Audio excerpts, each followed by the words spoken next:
est insondable, Syrie sans mesure et fort, il endurera dans l'éternité, le chant des saints et oh oui, l'amour de Dieu, est insondable, alléluia, Syrie sans mesure et fort, il endurera dans l'éternité. Gloria a Dios. Que Dieu vous bénisse richement. Si on peut acclamer encore pour le Seigneur.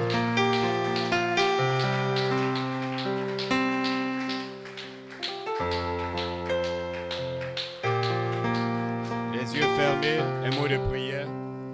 Seigneur, nous voulons te dire merci pour ta présence.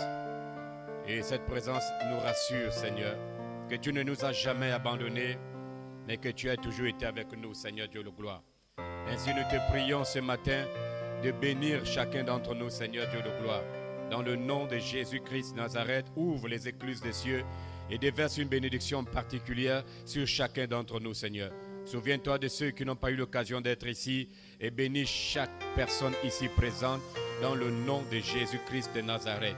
Ainsi reçois la gloire, l'honneur et la puissance. Dans le nom de Jésus-Christ, nous disons Amen, Amen. Et que Dieu vous bénisse richement.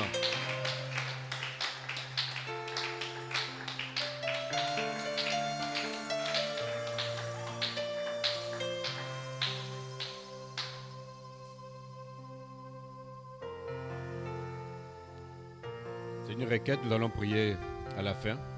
Que Dieu vous bénisse richement. Jean chapitre 1, à partir du verset 37.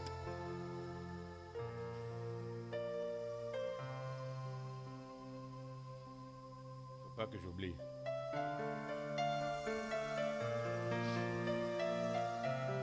Que Dieu vous bénisse richement.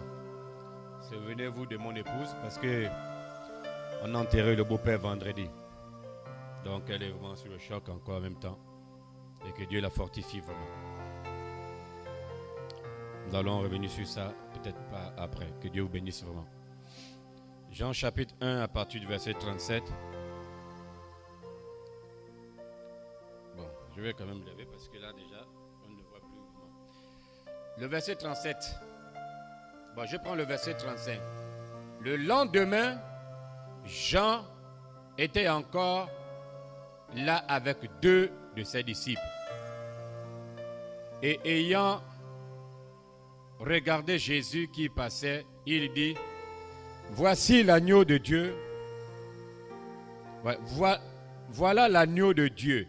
Les 2 disciples l'entendirent prononcer ces paroles et ils suivirent Jésus. Vous pouvez vous asseoir et que Dieu ajoute les bénédictions à la lecture de sa parole. Vous pouvez lire le chapitre à la maison, mais c'est de là où je tire ma pensée ce matin. Que Dieu vous bénisse richement. Vous vous sentez bien, Église? Amen. Alors, on bénit Dieu pour la grâce qu'il nous fait à chaque fois d'être ici présent. Ah oui, ça c'est une grâce. Amen. Quand Dieu est au milieu de vous, c'est une grâce et c'est la victoire même. Voilà, que Dieu vous bénisse richement. Donc, comme titre ce matin, j'aimerais prendre une pensée changeant de prophète à sa prophétie. Amen. Changeant du prophète à sa prophétie. Que Dieu vous bénisse richement. Et j'ai dit, j'espère que vous êtes dans l'expectative ce matin. Vous n'allez pas me laisser parler seul. Je veux que tu prêches avec moi ce matin.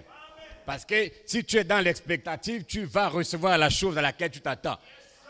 Quand quelqu'un s'attend à quelque chose, il va recevoir la chose en question. Je ne sais pas la chose à laquelle tu t'attends, mais si tu t'attends à une guérison, tu auras la guérison ce matin. Si tu t'attends au baptême de feu, tu auras le baptême de feu ce matin. Que Dieu vous bénisse richement. Que Dieu vous bénisse richement. Je veux sentir la présence de Dieu de par vos amens.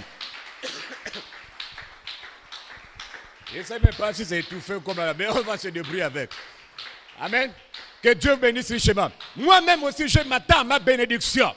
Parce que la parole de Dieu, quand elle est libérée, même depuis la chair, quelqu'un peut être béni. Même toi aussi, tu peux être béni. Tout dépend de ce à quoi tu t'attends. Et moi, je sais à quoi je m'attends quand je suis venu ce soir. Je ne suis pas venu vous voir. Je suis venu le voir. Et je m'attends à lui, pas à toi. Amen. Parce que c'est lui qui peut me bénir et c'est lui qui peut te bénir ce matin. Que Dieu vous bénisse richement. J'aimerais commencer avec une citation de Frère Branham. Frère Branham déclare le jubilé d'Azusa du 16 septembre 1956 à Los Angeles, Californie, paragraphe 12. Frère Branham dit, le diable a rendu beaucoup de croyants, pas des païens, beaucoup de croyants captifs. Est-ce que tu réalises même avant les mots là? Il n'a pas rendu le païen captif, mais le diable a rendu les croyants, pas les païens, les croyants captifs. Il dit par exemple, la froideur et la mondanité sont rentrées, se sont glissées dans l'église. Et quand une église est froide, quand quelqu'un est dans la mondanité, l'homme là, le diable l'a captivé. Il est prisonnier de Satan. Et il y a beaucoup de croyants qui sont prisonniers de Satan. Mais gloire soit rendue à Dieu ce matin. Charité Tabernacle, je vous déclare que Jésus-Christ est dans la salle. Il est là pour vous délivrer. Il est venu pour vous libérer de la captivité. Vous n'avez pas ce matin à être lié par quoi que ce soit. Dites Amen. Vous n'avez pas à être lié par des habitudes, par une vie de demi-chrétien. Dieu ne veut pas comme que vous soyez dans cet état. Dieu veut que vous soyez libérés. C'est le désir de Dieu. Il veut que vous soyez libres. Il veut que vous soyez délivrés. Il ne veut pas que vous soyez dans la captivité. Praise God. Mon Dieu, j'ai senti cette présence. Hein? Dieu ne veut pas que vous soyez captifs de Satan. Il veut vous libérer. Voilà pourquoi Dieu a oué Christ pour prêcher la liberté. Afin d'ouvrir les portes de prison aux hommes qui sont assis dans les ténèbres. Dites Amen. Ce matin, si tu es dans une prison, Christ, Michael va te délivrer ce matin. Dites Amen. Il va te délivrer ce matin. Peu importe la prison, il va te délivrer ce matin. Il est là pour te libérer, pour ouvrir les portes de prison et te libérer de la souillure, de la mondanité, te libérer de la maladie, te libérer du péché. Dites Amen. Parce que la maladie en soi est une servitude.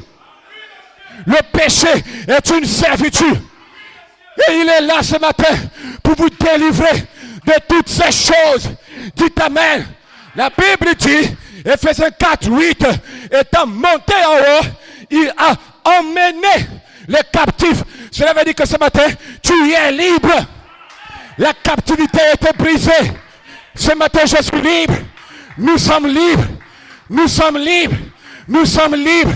Libres des membres d'église. Libres des esprits. De 2 Timothée 3. Libres des démons. Nous sommes libres. Dites Amen. Nous sommes libres de toutes choses. De tout péché. Dites Amen. Parce que nous avons entendu, reconnu et nous avons agi. William Branham a prêché. Entendre, reconnaître et agir. Il vient, il prêche encore. Entendre, reconnaître et agir sur la parole. Peu importe les démons, peu importe les gens, peu importe ce qu'ils pensent, nous sommes libres. Nous savons en qui nous croyons. Peu importe ce qu'ils disent, nous sommes libres. Nous partons d'ici, frère. Nous ne sommes pas les gens de la terre. Nous venons de Dieu et nous retournons à Dieu. Quand vous pensez que vous êtes quelqu'un qui a échappé à ces choses-là, démon, tais-toi. Je vais crier. Tu ne peux pas m'arrêter. Tu ne peux pas me garder en silence. Je sais qui je suis. Amen. Gloria à Dieu. Aucun démon, amen, ne peut me stopper. La balle est morte. 2 Timothée 3 est mort. Les membres de l'église sont finis. Ceci est l'église du Dieu vivant. Et aucun démon ne peut vous stopper. Nous sommes en route vers la transformation de nos corps. Nous sommes en route vers l'adoption. Aucun démon ne peut nous stopper. Celui que le Fils a franchi est réellement libre. Est-ce que vous le croyez ce matin? Celui que le Fils a franchi est réellement libre. Si Dieu est pour nous, qui sera contre nous? Personne. Si Dieu est pour nous, qui sera contre nous? La Bible dit, le psaume 68, verset 21, Dieu est pour nous le Dieu de délivrance. Ah. Dieu est pour nous le Dieu de délivrance. Ça veut dire que ce matin, Dieu peut te délivrer de toutes sortes de maladies. Dieu peut délivrer ton âme. Dieu peut délivrer ton esprit. Dieu peut délivrer ton corps. Voilà pourquoi je déclare que nous sommes libres. Nous savons en qui nous avons cru. Nous sommes libres. La liberté est là, frère. Vous ne devez plus avoir peur. Vous ne devez plus avoir honte. Vous savez qu'il y a quelqu'un qui nous a délivrés de la mondanité, de la souillure du péché. Nous sommes libres. Amen. Gloria a Dieu. Ce matin, j'entends le son joyeux. J'entends le bruit sur les mûriers. Amen. Gloria à Dieu. J'entends le jubilé du 7e saut. Saint, Saint, Saint est l'Éternel des armées. Saint, Saint, Saint est l'Éternel des armées. Nous sommes libres. Le jubilé est en cours. Et la parole de Dieu, la révélation est en train de rentrer dans ton cœur ce matin. Écoutez-moi très bien. Dieu n'avait pas à le faire, mais Dieu l'a fait. Il m'a sauvé. Il t'a sauvé. Il nous a délivrés. Il t'a délivré. Il n'avait pas à le faire. Dieu m'a délivré de la boue du péché. Il m'a fait sortir du bourbier. Il a fait la même chose pour toi. Dieu l'a fait. Par son amour. Il a mis mon pied sur le rocher et il m'a dit là, reste là, ne bouge pas. Ce matin, je sais que je ne serai jamais ébranlé. Je ne serai jamais ébranlé. Je ne chancellerai jamais. Aucun démon ne me branlera. Je sais là où je me tiens. Je sais que j'ai cru. Je sais qui est mon Dieu. Je sais qui est mon Père. Je sais que Dieu scelle vos âmes ce matin. Que Dieu scelle ton âme. Pas pour l'année prochaine, mais pour l'éternité. Ceci est le temps du jubilé. Ceci est le temps du jubilé, frère. Et quand c'est le temps du jubilé, vous êtes libre. Tout le monde est libre dans cette salle. Ma famille s'en vient. Tes enfants s'en viennent. Mon père s'en vient. Ma mère s'en vient. Nous sommes libres. Ne t'inquiète pas, petit frère.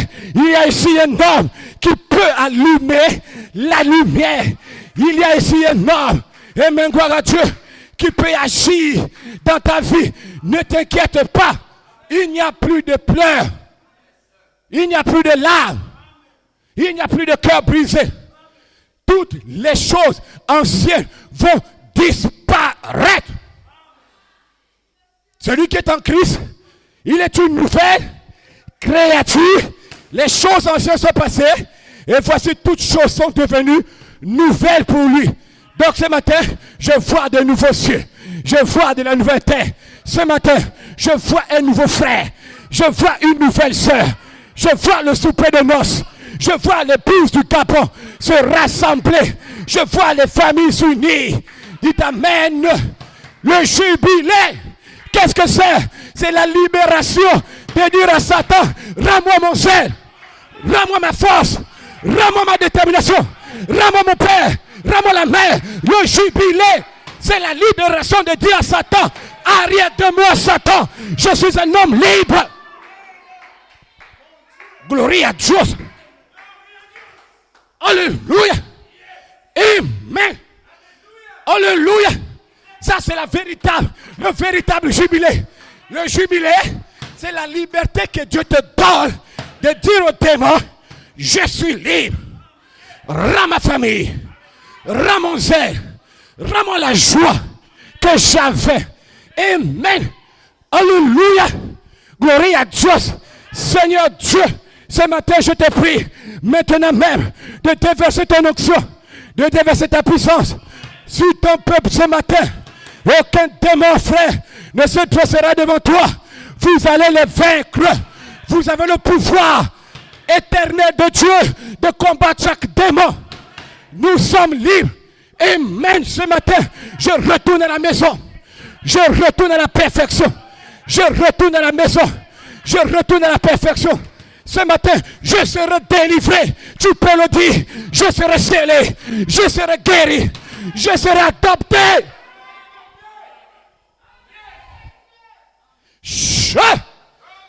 glory à Dieu. Amen. Je serai scellé. Pourquoi? Why? Pourquoi? Parce que vous venez de Dieu et vous devez retourner à Dieu. Pourquoi? Vous êtes des semences de Dieu. Pourquoi? Parce que votre nom est dans le livre. Et tu es condamné à être scellé. Que Dieu bénisse richement. Je suis condamné à avoir le Saint-Esprit. Voilà pourquoi votre Père céleste, Melchisedec, il est descendu pour vous ramener à la maison. C'est le but de Jésus sur la croix. Ramener ses enfants à lui. Hein? Il est descendu pour vous ramener à la maison. Et pour vous dire, mes enfants, longtemps, vous avez été dans les hôtels. Longtemps, vous avez été dans les maquis. Longtemps, vous avez été dans les boîtes de nuit, dans la boisson, dans le sexe, dans les dénominations. Longtemps, vous avez été dans le péché. Vous n'êtes pas le fils d'un poulet. Vous n'êtes pas le fils d'un chien. Vous êtes un nègre. Tu es un fils de Dieu, mon Dieu. Dis Amen. Tu n'es pas un poulet. Tu es une sémence prédestinée. Tu dois être parfait. Tu dois être adopté. Tu dois être enlevé. Tu dois être transformé. Voilà pourquoi Elohim, il est descendu avec la charité pour vous adopter ce matin. Dites Amen.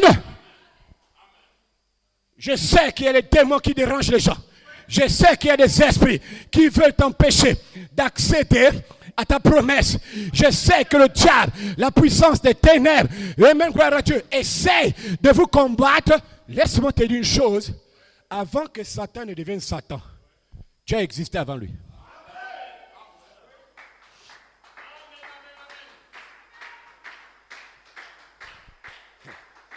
Avant que Dieu n'ait créé rien que les esprits, les anges, tu as existé avant eux.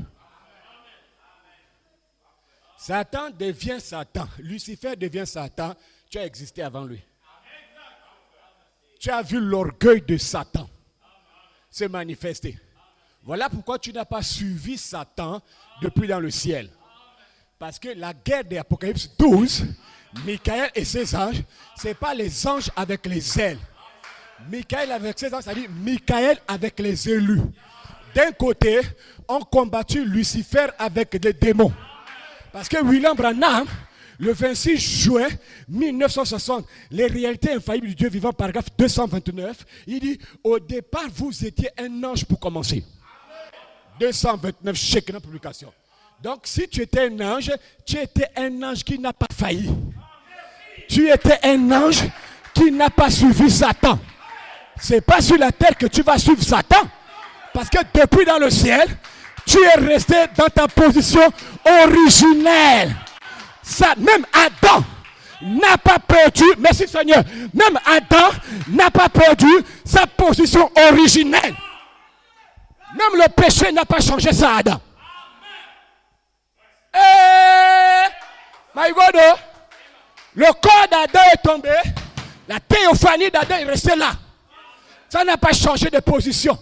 Donc le diable sait qui est qui. Et ce matin, nous bénissons Dieu. Nous sommes du côté de Michael. Mon Dieu, mon Dieu, mon Dieu. On ne peut pas faillir. J'ai dit, vous ne faillirez pas. Si j'ai chassé Satan au ciel, c'est pas sur la terre que je peux le chasser. Je veux Amen.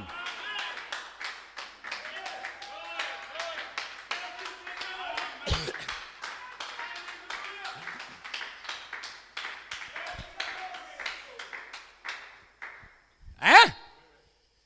Michael et ses anges. Maintenant, William Branham refait le mystère.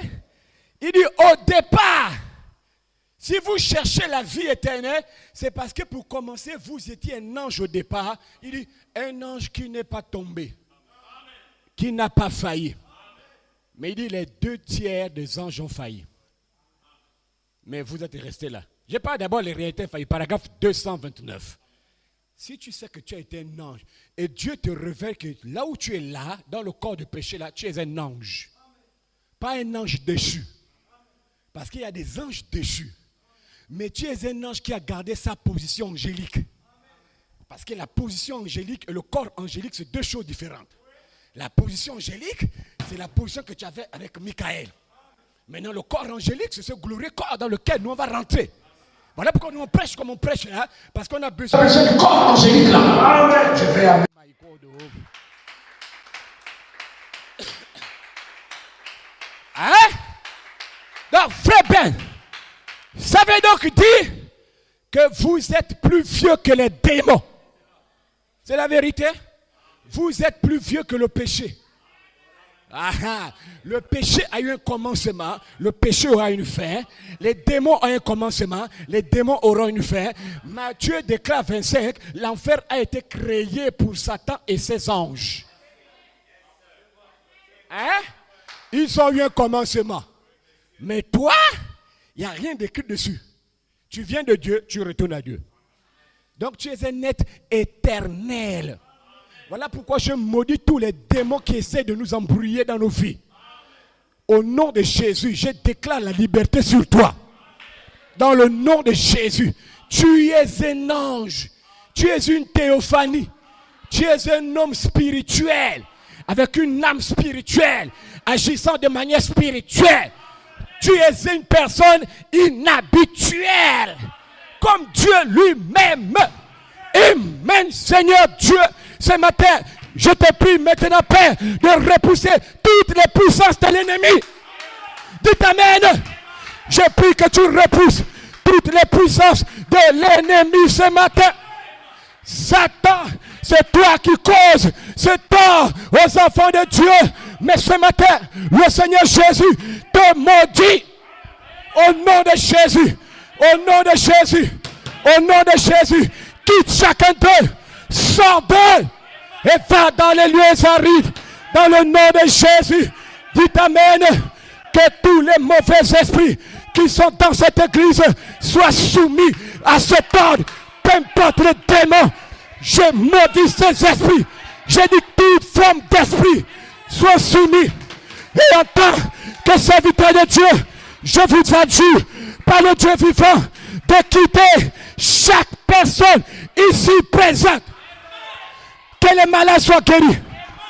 Que les malades de cœur soient guéris. Que le cancer soit guéri. Que le sida soit chassé. Toute maladie soit soumise. La maladie est sur tes pieds. Au nom de Jésus. Et il est là, il est là. L'Esprit de Dieu peut vous sauver ce matin. Alléluia. Tout mauvais esprit soit soumis à cet ordre. À cet ordre. Je décrète ta délivrance. You are free. You are free. You are free. Alléluia. Amen. Je sens sa présence. Je sens sa présence. Je le demande dans le nom de Jésus. Je le demande dans le nom de Jésus. Dites Amen. Vous êtes libres.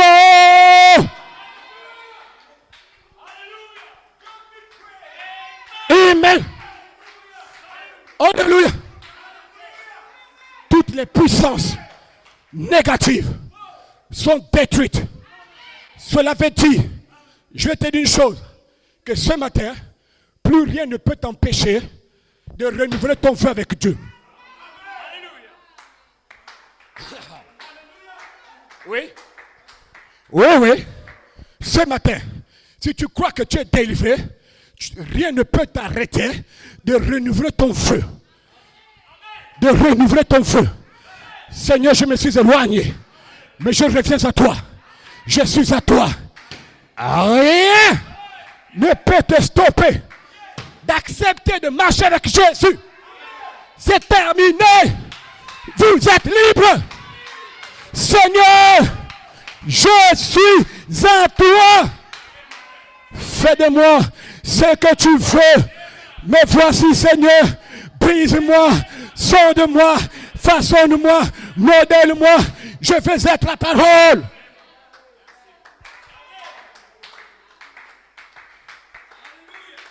toute maladie, quel qu'en soit son nom, Dieu vient de briser cette puissance. Vous êtes libre. Gloria a Dios. Je suis délivré. Je suis libre, frère. Amen, frère Mike. Ne panique pas. Dieu a le contrôle.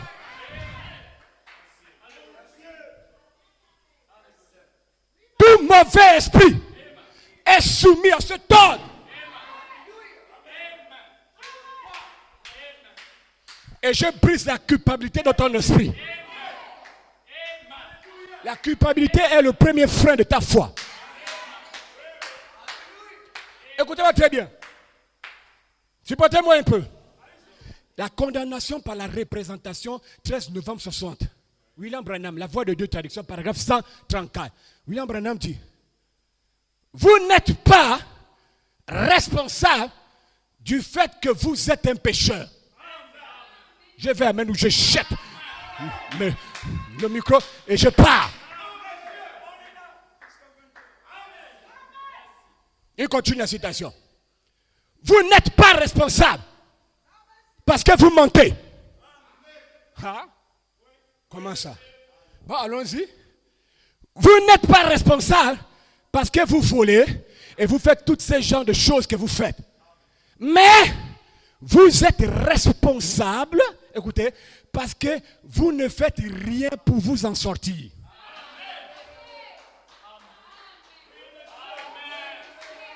Hein?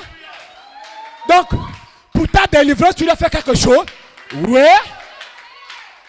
Tu es responsable si tu ne dis pas amen pour ta délivrance.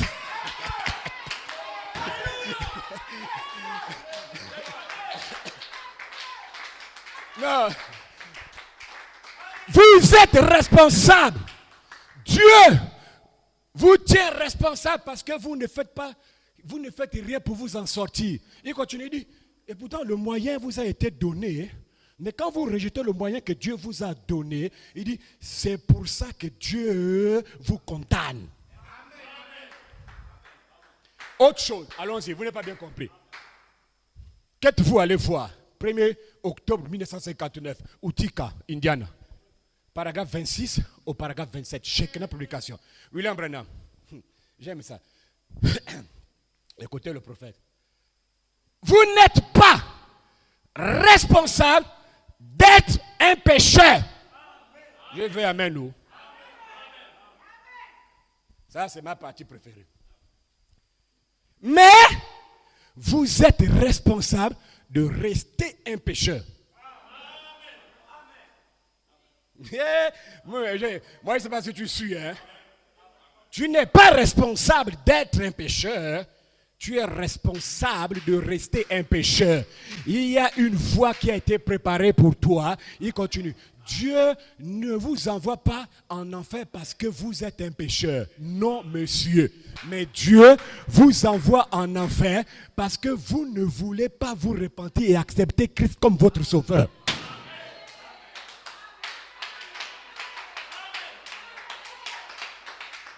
Tu comprends maintenant pourquoi les gens vont en enfer?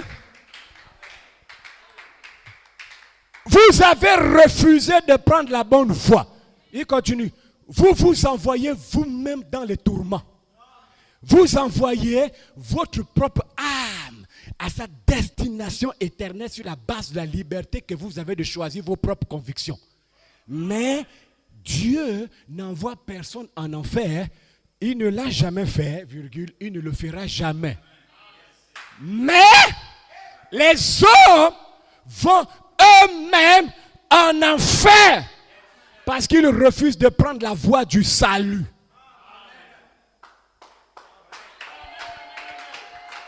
Le Dieu que nous prions est un Dieu patient. La Bible dit, il ne veut pas qu'aucun périsse. Dieu n'a jamais voulu qu'un homme meure. Mais l'homme marche dans l'obscurité plutôt que dans la lumière. C'est son choix. Quand vous apprenez que quelqu'un est mort, tout homme sur la terre, d'une manière ou d'une autre, a été averti. Il n'y a pas d'échappatoire. Hein? Dieu ne condamne pas l'humanité parce qu'ils sont des pécheurs. Il les condamne parce qu'ils ont même rejeté la voie pourvue par Dieu pour leur délivrance. Ah! My God, oh. Non, ça c'est merveilleux. Hein? Que Dieu bénisse richement, quoi. Est-ce que vous comprenez maintenant? Dieu n'envoie personne. C'est l'homme seul. Comme ce matin, s'il refuse que Dieu le guérisse, Dieu ne force pas. Si quelqu'un ne veut pas que Dieu le sauve, il ne veut pas. Dieu ne voulait pas que Caïn meure. Dieu ne voulait pas que Caïn soit comme ça. Dieu veut, écoute, la Bible est claire, hein? Il ne veut pas que le pécheur meure et tout de suite. Quand il voit Caïn, il montre à Caïn la voie du salut. Fais comme ton frère. Et je vais aussi t'accepter dans mon royaume. Caïn a dit cache à Dieu, non. Je fais moi-même mes choses, toi tu t'occupes pour toi. Et Dieu a laissé. Dieu respecte le libre arbitre de tout un chacun. Il ne force jamais. Quand vous lisez Deutéronome, je crois que c'est 32, quelque chose là. Dieu n'oblige pas, il ne force pas quelqu'un, mais il conseille. Je mets devant toi la vie et la mort, mais choisis la vie afin que tu vives. C'est juste un conseil, mais sinon le choix te revient. Donc tu es libre de dire non, comme tu es libre de dire oui. Et peu importe ta décision, Dieu la respectera. Que Dieu vous bénisse richement. Qu'êtes-vous? Allez voir.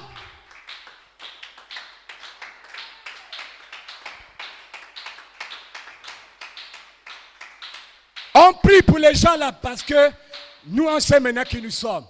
Mais sinon, rassure-toi que Dieu n'a jamais envoyé quelqu'un en enfer. Dieu a toujours montré le chemin de délivrance. C'est l'homme qui a toujours refusé ça. Et voilà pourquoi il le condamne. Hein? Si quelqu'un veut rester un pécheur, qu'il reste un pécheur. Et quand tu dis que tu restes un pécheur, Dieu respecte ta décision. Accorde-moi quelques minutes, je vais terminer avec ma pensée. Là, maintenant, je peux commencer. Hein? Qu'êtes-vous allé voir? Jésus dit aux gars, si c'est les grands hommes, ils sont dans les palais des rois. Si c'est quelqu'un qui s'habille bien, ils sont là-bas dans les rois, là-bas. La présidence, dans les ministères. Si tu veux voir les gens bien habillés, va dans les ministères, va à la présidence. Vous allez bien les voir. Mais un peu dans les quartiers, là, c'est pas facile. Jésus parle aux gens, là. Mais il répond lui-même. Vous êtes allé voir qui? Un prophète, il s'arrête. Il dit, je vous dis plus qu'un prophète. Il dit, si vous voulez le comprendre, c'est celui que le prophète a dit, Malachie chapitre 3, voici, j'enverrai mon messager devant ma face pour préparer mon chemin. De qui parlait-il? Jean-Baptiste. En réalité, le nom que l'ange avait donné, ce n'était pas Baptiste. L'ange a donné à Zacharie Jean. C'était fini. Baptiste, c'est parce qu'on a remarqué que le frère baptisait les gens. Tellement comme baptisant, on dit, c'est le baptiste comme signe de moquerie. Il a encore baptisé aujourd'hui. Il a encore baptisé qui? Le Baptiste. Et c'est resté Jean-Baptiste. Mais l'ange a bien dit le nom Jean. Pourquoi Jésus a dit que Jean était plus qu'un prophète? William Branham, Dieu se cache et se revêt dans la simplicité. Dimanche 17 mars 1963. Paragraphe 313 à 314. Numéro 1. Numéro 2. Le lieu d'adoration que Dieu a choisi. Parce qu'il y a 3. Là, c'est le 20 février, samedi 20 février 65. Paragraphe 100. Jeffersonville, Indiana. Shekinah Publication. Jean-Baptiste était plus qu'un prophète parce qu'il était le messager de l'alliance. 1. Jean-Baptiste était plus qu'un prophète parce qu'il était le pont entre l'Ancien et le Nouveau Testament. Il était la clé de voûte. Jean-Baptiste est né avec l'Esprit de Dieu en lui. Dieu savait que pour être prédicateur sur la terre, il faut d'abord avoir le Saint-Esprit. Donc pour terminer la tâche, depuis dans le ventre, il dit Jean-Baptiste reçoit. Je fais amen.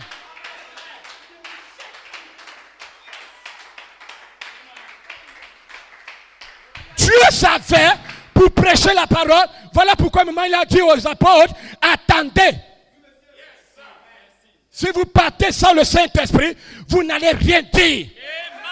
Mais quand la puissance du Saint-Esprit viendra sur vous, alors, Pierre, tu pourras défier les pharisiens, les sadducéens, les hérodiens. Et voilà que le jour de la Pentecôte, l'homme qui était le plus peureux est devenu le plus courageux. Le Saint-Esprit, c'est une puissance de lion. Il influence les gens. Dis amen. Oh. Dis amen, my God. Zacharie, frère Willy, il faut me comprendre. Et Élisabeth, c'était le père et la mère de Jean. Pas Jean le divin. Jean le Baptiste. Hein? Frère Branham dit, ils ont eu l'enfant là dans la vieillesse. Dans la vraie vieillesse. Ce n'est pas 50 ans. Ils avaient dépassé tout ça. Quand Gabriel vient voir Zacharie le prédicateur dans l'église. Zacharie, tu auras un enfant. Ta femme va enfanter. Zacharie regarde. Il dit, tu t'es trompé. Ma femme est vieille. Les trompes sont bouchées. Les règles sont finies. Les règles sont arrêtées, ça fait 40 ans. Donc, c'est plus la peine. Démon au nom de Jésus. L'ange se fâche. L'ange dit à Zacharie, Zacharie, comme tu es incrédule, tu ne connais pas que dans la Bible, il y a des gens qui étaient comme Élisabeth. Sarah était vieille, Zacharie. Elle a enfanté. Tu connais l'âge de Sarah? Il dit, bon d'accord, qu'à cela ne tienne, l'enfant là va naître, toi tu seras muet. Jusqu'à sa naissance. Tu ne parleras pas. Il croyait que l'ange là croyait, Zacharie croyait que l'ange blaguait. Dès que l'ange a disparu, c'est le même jour dans l'église. L'homme là a été frappé de mutisme. Il était muet. Zacharie. Zacharie, oh. Le malheur avait frappé. Bon, vous connaissez toute l'histoire, vous allez lire. Quand il est né, c'est là où Dieu délie la langue. Il ne s'appelle pas Mouketou ou bien Gilbert. Il s'appelle Jean. Parce que les oncles venaient maintenant, c'est mon homonyme, c'est ceci, c'est cela. Ah, on se retourne. Mais Zacharie est muet, il ne parle même pas. Toi, tu dis quoi? Il a ce mal-là, il dit Jean. Quand il n'a pas compris, Jean, il se rend compte que la langue a été déliée. Hein? Comment il s'appelle? Jean. Et l'histoire commence là. Hein? Son histoire commence là. Si Dieu est avec nous, où sont alors tous les prodiges? William Branham, brochure. Il déclare, c'est le 31 décembre 1961. La traduction Shekinah. Frère Branham, paragraphe 209. Le père et la mère de Jean-Baptiste sont morts quand Jean-Baptiste était un jeune garçon. Et quand il est mort, quand ils sont morts, Jean-Baptiste a quitté la maison dans ce jeune âge et il est allé dans le désert. Et c'est là-bas où il a grandi sous la puissance de Dieu. Fin. Hein? Jeune homme là, vous ne comprenez pas, jeune garçon. Hein? Qu'êtes-vous allé voir, brochure, paragraphe 30. 1er octobre 59. Pour que vous compreniez un peu. Frère Branham dit, à l'âge de 9 ans, Jean-Baptiste est allé dans le désert et il en est sorti à l'âge de 30 ans. Donc le père et la mère de Jean-Baptiste sont morts quand Jean-Baptiste avait 9 ans. Voilà, écoutez bien, un enfant de 9 ans seul dans le désert jour comme nuit. Il ne voyait aucune maison autour de lui. Il ne voyait rien. La seule chose que Jean voyait, c'était les serpents sur les rochers. Frère Branham dit, il chassait les serpents sur les rochers. Il voit le caillou shooter. Il est ce mal-là.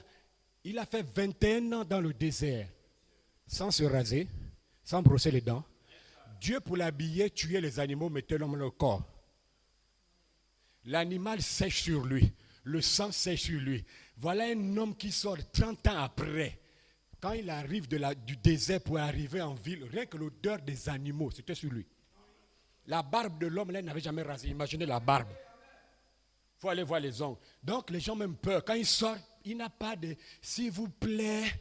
Frère Branham dit, Dieu l'a mené dans le désert parce qu'il ne voulait pas qu'il se mélange avec les pasteurs de la vie, sinon il devait avoir pitié d'eux. Il a éloigné son fils. Et Dieu a pris soin de lui, le nourrissant, le gardant. 21 ans dans le désert, un petit enfant de 9 ans. Oh! Et ce qui est encore fort, quand Jean-Baptiste sort à 30 ans, il travaille pour 6 mois et il meurt. La même brochure que vous allez voir 1er octobre 59, Frère Branham dit, Dieu peut former quelqu'un pendant 50 ans pour venir faire un travail de 2 jours. Après, il meurt. Donc, le travail de l'homme, là, c'est un travail des heures. Mais l'homme, là, Dieu l'a gardé pendant 50 ans pour le former, pour venir faire des heures sur le terrain. Et puis, quand il a sauvé l'homme qui Dieu voulait qu'il sauve par son ministère, il rentre. C'était l'objectif de Jean. Quand il sort, la première chose, tu entends un homme qui crie, « Répentez-vous » Répentez-vous, bande de pécheurs. Donc, un moment arrive, le prophète de la colère, il ne voit rien. Il se souvient des choses qui vont dans le désert. Race de vipères. Parce qu'il voyait les vipères qui dans le désert. Cailloux.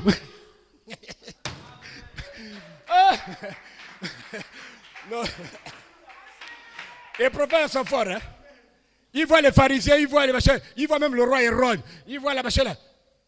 Tu n'es rien qu'un démon. La loi te condamne de prendre la femme de ton frère quand il est vivant. Ton frère Philippe est vivant et tu prends la femme Hérodias. C'est comme si les deux là s'entendaient, Hérode et Hérodias. Je ne sais pas comment. Les deux là, non. Non, ça. Tu as vu ce que les femmes font? Elles laissent le frère pour aller vers le petit frère. Parce que le petit frère était le roi. Dans la même famille. Les parents ne pouvaient rien faire. Même le frère, le grand frère ne pouvait rien faire. Le petit frère est roi. Tu vas arriver où? L'armée envahit la maison. Hein? Mais Jean-Baptiste l'a réprimandé. Il n'était pas permis de faire ce que tu fais. C'est du voyoutisme. Hérodias était en colère. Elle a tout fait pour qu'on tue l'homme là. Là-bas, c'est une longue histoire encore. Quand il parlait ainsi, un moment, Jean change ses prédications. Il commence à pointer autre chose. Il y a quelqu'un qui est au milieu de vous. Je suis venu pour vous montrer l'homme là. Il est l'agneau de Dieu qui ôte le péché du monde. Je ne suis pas digne de dire la couleur de ses souliers. L'homme là, quand il viendra, c'est lui qui baptisera de feu et de Saint-Esprit et de feu. Il a son vent à la main. Il commence à parler. Il est là, le Messie est là. Il parle comme ça. Jean-Baptiste avait trouvé quelques disciples. 2 de ses disciples. Il y avait plusieurs, mais il y avait 2 qui étaient corps à corps. Les proches. Philippe et André, le frère de Pierre. L'histoire commence là.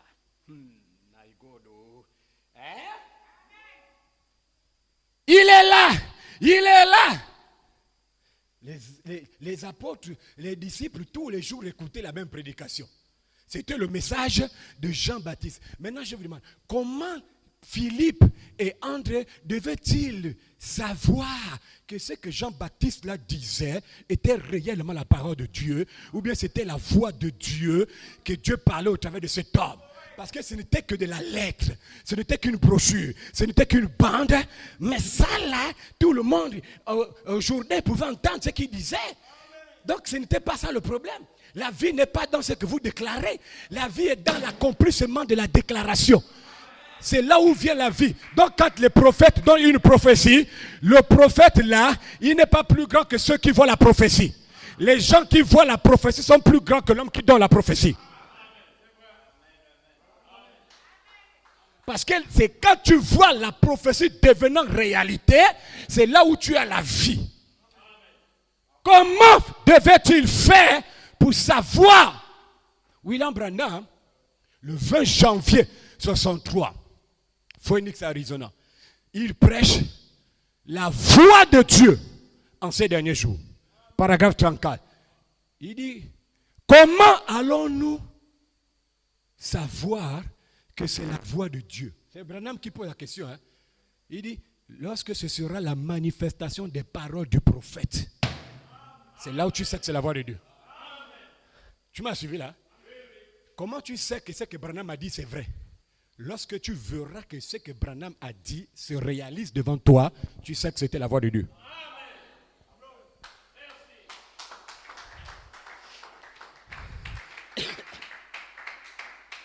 Hein? Comment vous saurez que c'est ça? C'est quand vous allez voir cela devenir une réalité. Et un jour, Jean-Baptiste, le prophète de Dieu, il était là prêcher la même chose. Et un jour, cela a changé. Cela est passé du prophète Jean-Baptiste à sa prophétie. Amen. Et la prophétie de Jean-Baptiste s'était juste devant les gens.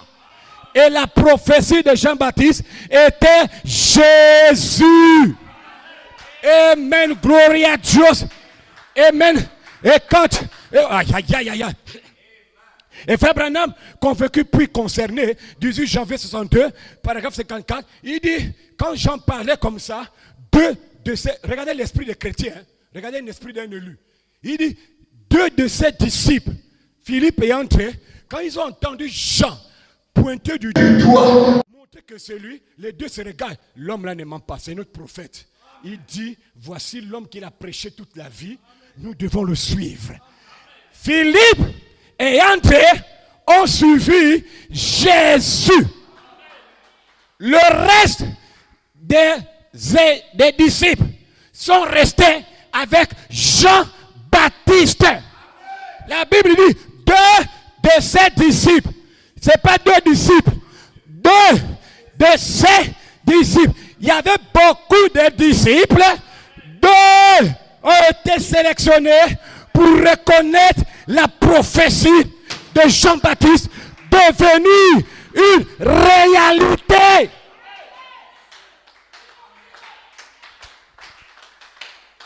Dites Amen. 2. Philippe et André ont suivi la prophétie. Chose curieuse, ils abandonnent leur prophète. C'est parce qu'on lit, mais on ne réalise pas la portée de la chose. Abandonner un prophète pour suivre quelqu'un que le prophète a pointé. C'est difficile. Écoutez-moi bien. C'est Acte 19. Si Paul n'avait pas aidé Apollos, Apollos resterait avec Jean-Baptiste. La Bible dit, chapitre 19, Apollos prêchait avec exactitude. Jean-Baptiste, le grand prophète de Dieu, mon Dieu, en ce dernier jour, il nous a visité. Un homme qui est sorti du désert sans raser la barbe. Ouh, my! L'onction, il avait les ongles. Jean-Baptiste avec l'onction. Vous ne voulez pas vous repentir. Jean-Baptiste, notre prophète, a dit, repentez-vous. Qui a parlé? Le docteur Apollos.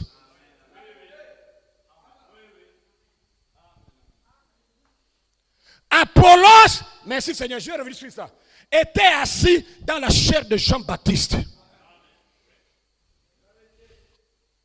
Jean-Baptiste, notre prophète.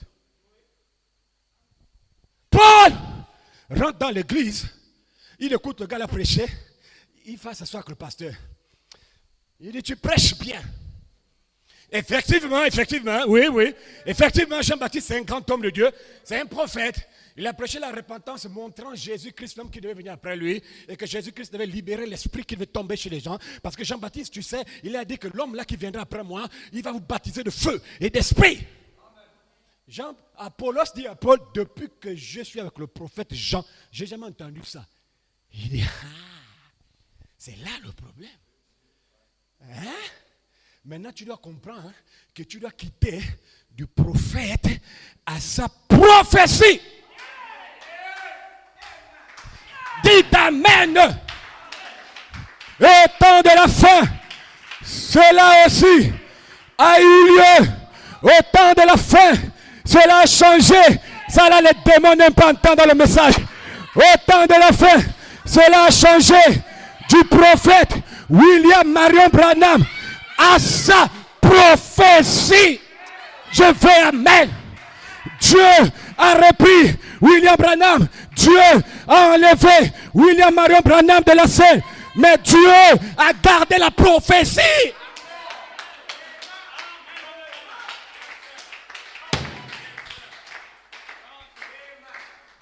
Et le témoignage de Jésus, dit la Bible, est l'esprit de la prophétie. Et l'esprit de la prophétie au nom de Jésus tombe maintenant sur le quintuple ministère et sur vous.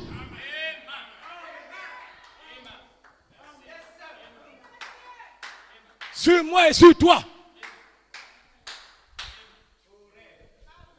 Suivez-le. Il faut suivre la prophétie. Matthieu, pour revenir sur la pensée là. Matthieu 23, verset 1 à 2. La Bible dit Jésus parlant à la foule et aux disciples, il dit à la foule et à ses disciples, les scribes et les pharisiens sont assis dans la chair de Moïse. Non. Quand la parole s'ouvre, c'est notre monde. Hein? Les églises dans le monde sont assises dans la chair de William Marion Branham. Branham a dit. Branham a dit. C'est bien? Moi, votre pasteur, je le dis. Oui, oui. À leur époque, Moïse a dit. Oui. Moïse a dit. Oui, Jésus arrive devant eux. Jésus leur dit, si réellement vous avez cru en Moïse, vous croirez en moi. Jésus les aide. Hein? Il dit, parce que Moïse a parlé de moi. Eh, la vie, on vous ouvre même la parole. Hein? Dieu leur détache de l'homme pour l'amener à la prophétie de l'homme. Ne suivez pas l'homme Branham. Suivez la prophétie de Branham.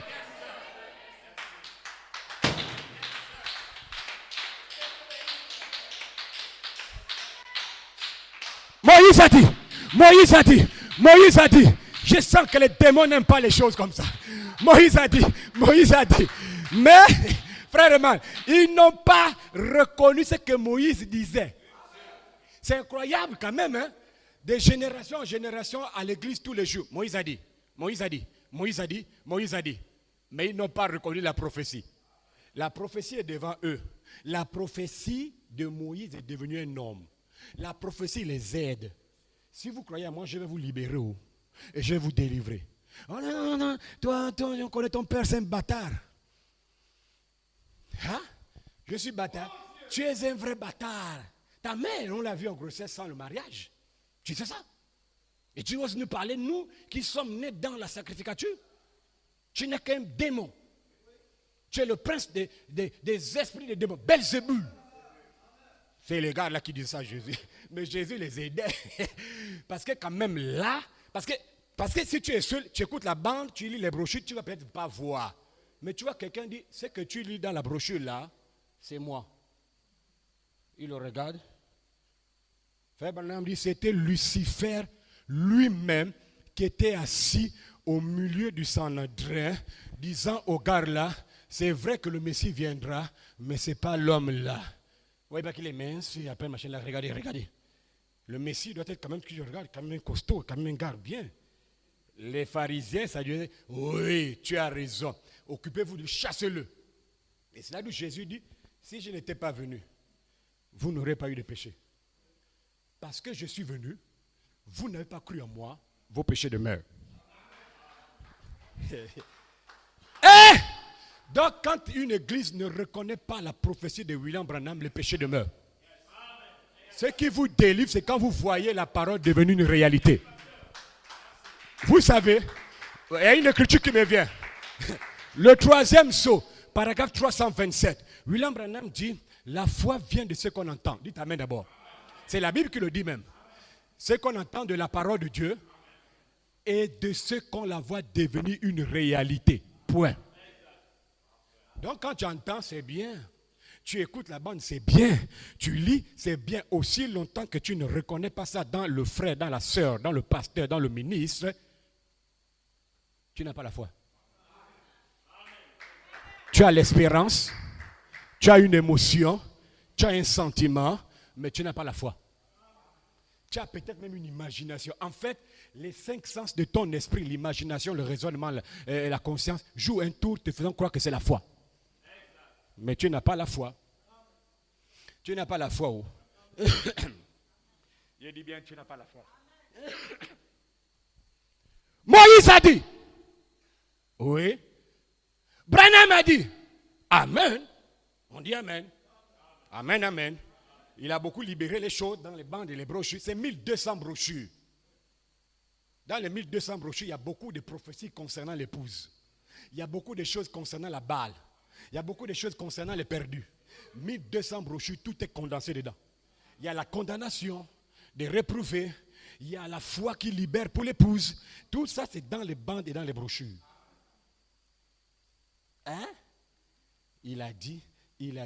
Je vous demande où sont les prophéties de William Marion Branham? Où sont les paroles que William Branham a parlé?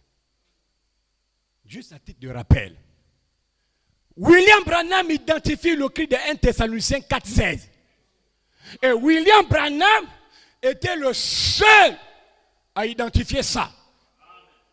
Et le 4 décembre 65, l'enlèvement Yuma Arizona, paragraphe 130, numéro 1, paragraphe 141, numéro 2, paragraphe 152, numéro 3, William Branham nous dévoile ce qu'est le cri. Branham dit, le cri, numéro 1, c'est un message qui est libéré, proclamé premièrement.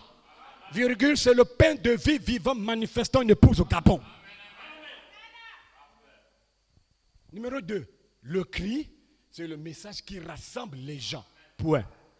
Numéro 3, le cri, c'est le message qui prépare les gens.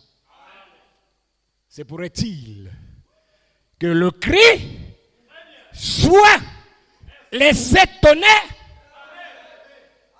Il n'y a pas deux messages qui rassemblent et qui préparent. J'ai dit non.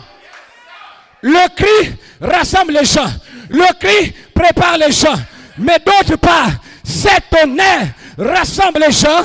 Et 7 tonnerres montrent comment vous préparez pour avoir la foi. Le cri égale 7 tonnerres.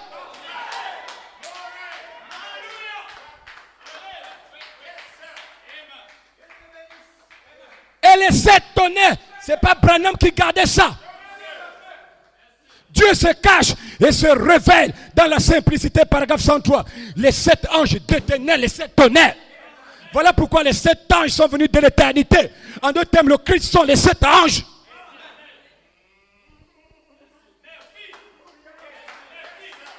Parce que les 7 anges ont formé un seul visage.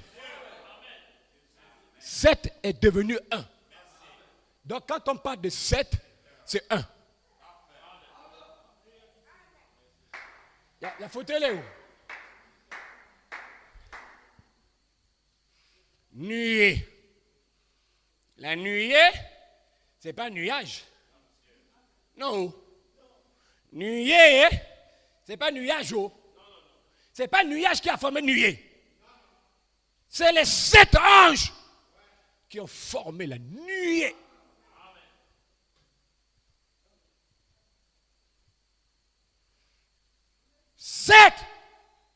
Voilà pourquoi, écoutez-moi très bien, le message de Branham n'est pas une brochure. Le message, frère Lys, de William Branham n'est pas une cassette. Le message de Branham, le Dieu puissant dévoilé devant nous 29 juin 1964, page 16. Il n'y a pas le paragraphe, c'est la voix de Dieu traduction. Le message de l'heure, virgule, les pensées exprimées de Jéhovah. Le message de l'heure, ce sont les pensées qui étaient cachées à l'arrière-pensée de Dieu qu'il exprimait au travers de William Branham. Les pensées là, ce n'est pas les feuilles. Moi, je n'aime pas quand vous me traitez d'une feuille. Parce que les pensées là, ce sont des êtres. C'est des hommes et des femmes. Donc, cet ange vient de l'éternité. Amen. Avec le livre ouvert, se voile dans William Branham pour appeler les noms. Les noms là, c'est ça le message. Et le nom, ce n'est pas Lambert. Le nom est un mystère. Je fais Amen.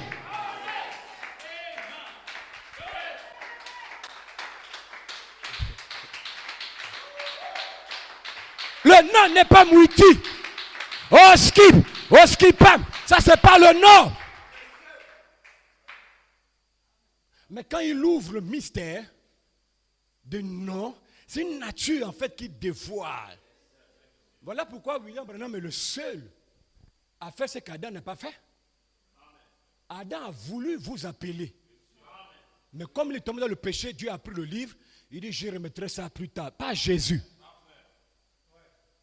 Il l'a remis à Branham. Parce que Jésus est venu pour la rédemption afin que le livre soit possible. Donc Jésus est d'abord mort. Maintenant Jésus, quand il devient colonne de feu, il prend le livre et dit à Branham, tiens, appelle-moi Jean Cerdan.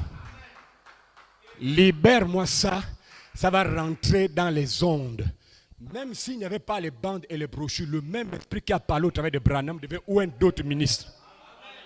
Parce que la parole rentre dans des dimensions et il faut un canal de réception. Et nous sommes les canaux de réception. Le cri sont les anges. Et tu sais pourquoi les anges viennent? Tout ce que Dieu fait est pour un but. Les anges sont libérés pour ouvrir en réalité le chemin à la voix de l'archange pour vous amener à la perfection. Parce que pour vous amener à la perfection, il faut la voix de l'archange. Voilà pourquoi quand les anges viennent, ils ouvrent le chemin. Ils disent à Branham, tu as déjà tout libéré, c'est mieux. Tu peux te reposer, je vais rentrer en scène. Qui dit ça? Dieu qui dit ça, frère Branham. Voilà pourquoi quand vous allez lire à la maison le 7e sceau, paragraphe 326 à 328, frère Branham dit, je me suis tenu là, j'ai vu ce qui devait se dérouler, j'ai vu cette personne étrange venir. Il dit, mais je ne peux pas être au même moment avec lui sur le terrain. Je dois quitter la scène pour que l'homme là rentre en scène. Écoutez-moi très bien, l'homme qui rentre en scène n'a rien à voir avec un homme qui est né dans le sexe et le péché. Frère Branham savait que tout ce qu'il faisait, comme Jean-Baptiste, il préparait le chemin. Jean-Baptiste préparait le chemin à Jésus-Christ. William Branham préparait le chemin à Christ, la voix de l'archange pour amener l'épouse à la perfection. Voilà pourquoi, s'il ne le fait pas maintenant, il le fera. Fera quoi? Il amènera son épouse à la perfection par Jésus-Christ, la parole. Mariage et divorce, paragraphe 82. Ça, c'est un bon réveil qu'on a eu. Hein? Les 1 Thessaloniciens là. Ça, c'est quoi le monde là? Les esprits sont debout là. Toi et moi, présentement, on identifie la voix de l'archange. Nous sommes censés vivre et manifester la voix de l'archange. C'est l'insistance du jour. Parce que la voix de l'archange plus tard va se transformer en une voix de résurrection pour appeler les frères à nous. Écoutez bien, la citation bien, question-réponse sur le Saint-Esprit, paragraphe 21. Quand, c'est, comment c'est là, 19 décembre 59, quand la puissance de cette église augmentera, elle appellera ses frères à la résurrection. Elle amènera ses frères à elle. Ce n'est pas eux à nous amener, à nous appeler. C'est nous qui devons les appeler. Ah, écoutez-moi très bien, il y a quelque chose qui me vient là. Attendez. J'ai fini. Écoute-moi très bien encore. Nous les appelons à sortir et à venir vers nous. Et quand ils vont sortir, aucun des morts, révérend Constant, ne va nous instruire sur quoi que ce soit. Pour dire que là, maintenant je suis ressuscité, donc voilà maintenant, vous allez faire ça, vous allez faire ça. On ne recevra aucun ordre d'un mort. Parce que nous ne serons plus des enfants. Nous serons des géants. Nous n'aurons plus notre intelligence. C'est la pensée de Christ qui se manifestera en nous. Aucun homme ne peut nous instruire. Et j'ai pensé à la maison. Ça va venir. C'est septembre 1956, l'adoption spirituelle. La montagne de la transfiguration, Frère Branham dit, Pierre, Jacques et Jean n'ont jamais vu Moïse et Élie. Il dit, leur intelligence avait tellement augmenté que eux, ils ont reconnu. Ce n'est pas Moïse qui a reconnu que c'est Pierre. C'est Pierre qui a reconnu que ça c'est Moïse. Il dit, il en sera ainsi à la résurrection. Moi, je veux quand vous dites amen, je jette le micro.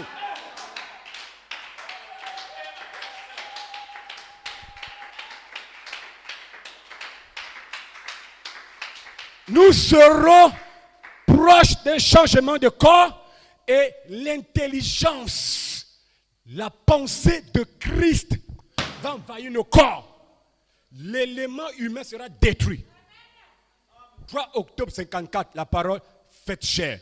Dieu va ôter l'élément humain en vous. Donc quand ils viennent, ils n'auront pas à nous instruire. Ils vont nous assister.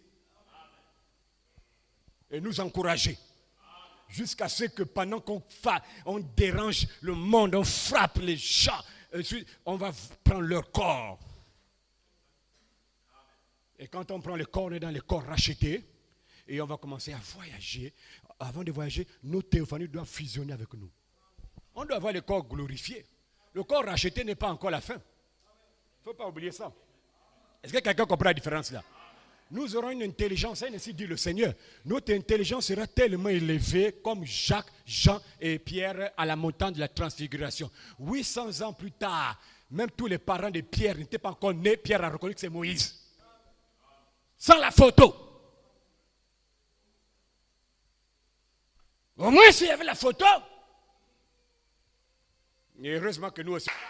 Quand tu entends, frère Ben, la trompette de 1 Thessaloniciens 4,7, c'est la manifestation de corps jeune. Quand on prêche ça, vous serez jeune. En fait, on parle de la trompette là, leadership. Voulant être soi-disant le premier à prêcher la trompette. Tu sais ça que les esprits de démons, c'est de la ménisquerie. On dit pas. C'est la mesquerie. C'est ça, frère Brice, pour montrer que s'il y a un autre pays qui parle de la trompette, donc, vous avez vu, les gens parlent maintenant de ça partout. Mais c'est mince. C'est bas. La trompette, il n'y en aura jamais quelqu'un qui sortira pour dire, j'ai identifié la trompette. Non! On a eu des gens là qui dans le cri et la voix. Et la voix continue. La voix, c'est le vivant de l'épousement. C'est pour tout le monde. Malheureusement, les gens courent pour le leadership, voulant être soi-disant le premier à prêcher la trompette. C'est ça que les esprits de démons, c'est de la ménisquerie. C'est la mesquerie. C'est mesque. C'est mesque. On veut prononcer les vrais mots en français pour vous parler en français. Le mot ne veut pas venir. Alors, c'est mesque. Il faut ça faire plus pour montrer que s'il y a un autre pays qui parle de la trompette, donc, vous avez vu, les gens parlent maintenant, ils savent pas tout. Mais c'est mince. C'est bas. Qui vous a dit que les choses de Dieu, c'est une question de course? Dieu ne peut pas se tromper. La trompette, il n'y aura jamais quelqu'un qui sortira pour dire j'ai identifié la trompette. Non! On a eu des gens qui ont le cri, la foi, et la foi continue. La foi, c'est l'épouse entière. Yes, l'épouse vivante. Yes, parfait. Amen. Vous sentez même que c'est un message démoniaque. J'ai croisé 3 pasteurs dans le monde qui disent que, 1, Dieu m'a envoyé pour être la trompette, le messager. Pour prêcher la trompette. L'autre, Dieu m'a envoyé pour prêcher. 1 au Gabon, 1 au Cameroun, 1 en Madagascar. Le chef, le doyen, le premier, c'est aux États-Unis. Celui de Madagascar, je l'ai croisé à l'aéroport international d'Abidjan, je le salue. Celui du Gabon, j'étais dans son bureau. Le Cameroun, je l'ai regardé. Donc toi, tu es le messager, la trompette, machin de 1 Thessaloniciens là. Tu veux parler à la trompette, le message de William Branham? Non, Branham a identifié le cri. Frère Coleman a pris la voix, il épouse la voix. Mais moi, Dieu a dit trompette, trompette. Les démons sont vivants où? Bon, voilà un Dieu qui envoie 4 messagers pour un point. Vous ne voyez pas que c'est ridicule? Et le plus dangereux, c'est celui qui est aux États-Unis. Parce que lui, là, il ne joue pas, il balaie. Et nos frères qui sont à côté là, ils ont maintenant de se plier, prendre leur démon pour dire, il y a un gros démon devant, nous allons nous plier Il dit non, moi si je fais pour moi, c'est l'esprit de Nimrod qui les possède. Ils veulent se faire un nom. Ils ne disent rien. Priez pour les âmes là. Priez pour les âmes là. La trompette n'est pas un message. La trompette de 1 Thessaloniciens, c'est un changement de corps.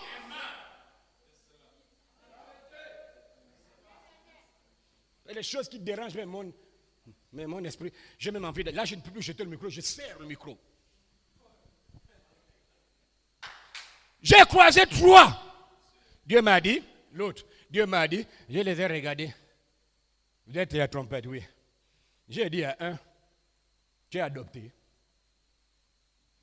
Hein? Tu es né de Joseph Perfection. Tu es né de la foi, la vertu, la connaissance, tempérance, patience, piété, l'affection fraternelle. Qu'est-ce que tu veux dire? J'ai dit, comment tu es la trompette? Parce que nous, on n'arrive pas à la trompette, le changement de corps, si tout ça, on n'a pas eu.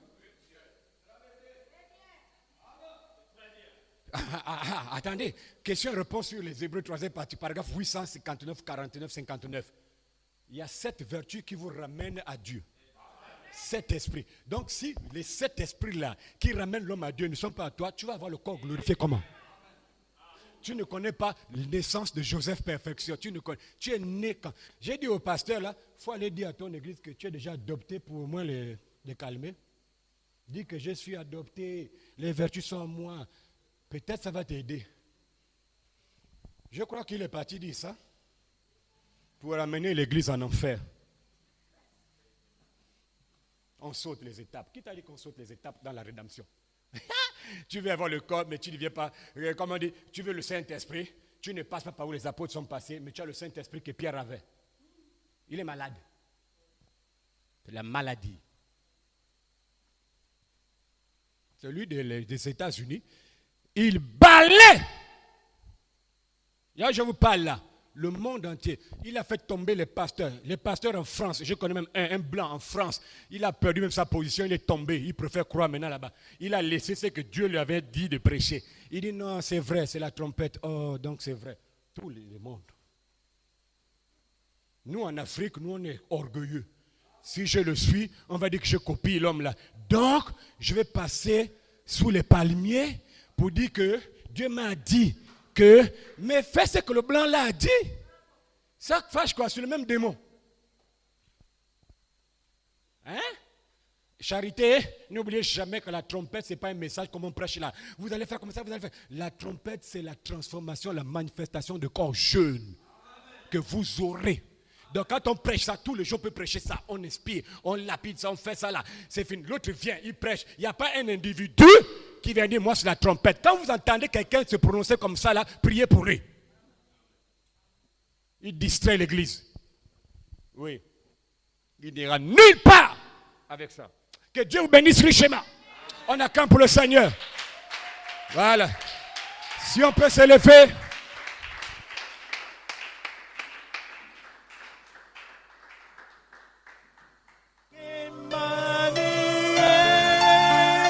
Élève la foi. Et réclame à Dieu ce que tu veux ce matin. Que veux-tu que Dieu t'accorde?